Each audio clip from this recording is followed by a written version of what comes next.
All right, stop. If this is your first time seeing this launcher, you're missing a video. So if this is your first time seeing it, you need to go back. We already did a partial review on this. I'm just here for part 2. Now, if you have seen the first video, then I know what you're waiting for. You're waiting for the chrono readings. You're waiting for the trigger pressure test. You're wanting to know the travel on the trigger.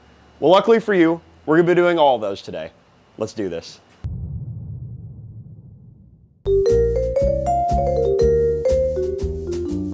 All right, guys, so we're gonna save the best for last. For those of you who need a reminder, this is the EMF200. This is a fantastic launcher. As you probably saw in the last video, it is super spammable. The magazines hold 20 rounds, super easy to swap out, and this thing just keeps shooting.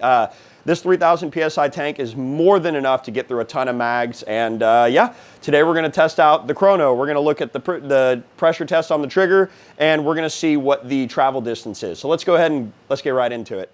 I'm going to start with the pressure test on the trigger. Now, when I was able to spam this thing, you could barely feel where the brake was on this trigger. Now, I have already emptied this out. There's nobody over there. I'm just going to show you for reference, though. As a matter of fact, I'll show Stumpy. For reference, this is all you need to pull the trigger. That's it. That was nothing. That felt like nothing. But we're about to quantify what nothing feels like. So, again, nobody's over there. We're going to pull the trigger right now. 9 ounces. We're going to try that again. 10 ounces. So, nothing. Less than a pound. Almost half a pound for the trigger pull.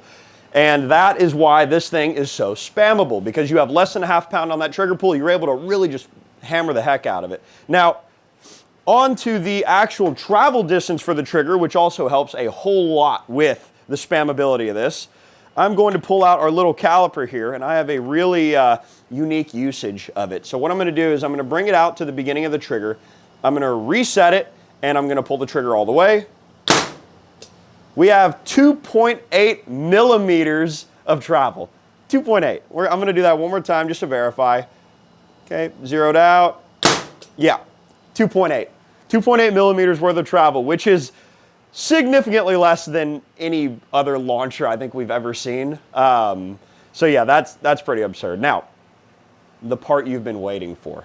Let's get this thing chronoed. And before we do this, I want to mention this is primarily, or at least it was manufactured to be a paintball gun. And paintball is only 7.5 joules. So this has a velocity adjuster on it, which we have cranked to the max, obviously.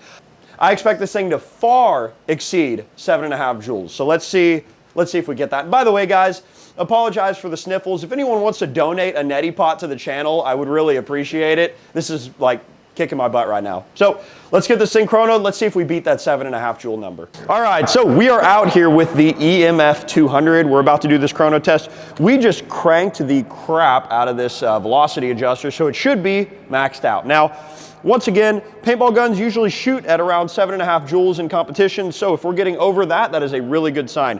They are making a self-defense variant of this, which I presume is going to be shooting significantly hotter. But if we can get at least 15 joules out of this, that's double. That's good in my book. So, all right, today we are going to be using the Smasher rounds. Now this is, these are made by Less Lethal Ballistics. They're one of the supporters of the channel. We're also going to be doing tests on the AR Tactical Joules and the Grimberg Joules. No relation. Yeah, let's see what this thing shoots at. We're going to go ahead and chrono this right now, and then we'll do the calculations afterwards, and we'll see how it shoots. So as you saw, I just charged it. Let's get some good chrono readings in, hopefully. Ready? 195. 196. 197. I guess it's going to keep creeping up. 192. There we go. 195. And now 195. I'm going to do something really quick because I'm interested in consistency here. Watch this. Ready? Okay. Let's see if we get the same rounds or the same velocity.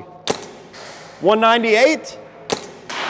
196. So that is unparalleled consistency. It's got to be said. Now, I'm going to dump out the rest of this mag because why not? Ready? And just like that, I only had 3 left. Now, this is cleared out. let's go ahead and do the math. We're gonna give you those joule numbers in just a second. All right, that was great. Now, I know what you're here for. You've waited till the end. You want me to give you the number. All right, it shot at 15.66 joules. Now, that is an average. It was shooting between 15 and 16 joules throughout the entire magazine, which, by the way, the shot consistency on this thing is insane. But I know what you're thinking. Why isn't it a higher joule count? Well, because, number one, like I said, paintball gun, it's actually shooting double what the competition limit is, which is really good. And number two, do you want 20 of these coming your way in a hallway? I don't want 20 of these. Are inerts, by the way, so no, I'm not shaking a pepper bomb. But you don't want 20 pepper balls coming down your way, right? No. This is a 3,000 PSI tank. For reference, we fired a full mag through it, and it is at 2,800 PSI. So it has only gone down 200 PSI through one mag. You can get a ton of rounds through this thing. And like I said before, they are creating a self-defense variant of this. So much like the revered EMF200, there will be a version of this that is specific for self-defense that does make more power. But even for now, with the way that it is, this thing shoots awesome. You get a ton of ammo out of it, great shot consistency. I cannot recommend it enough, especially with the Votatu optic that I tested on it before. So thank you guys so much for watching. Again, apologies for the sniffles.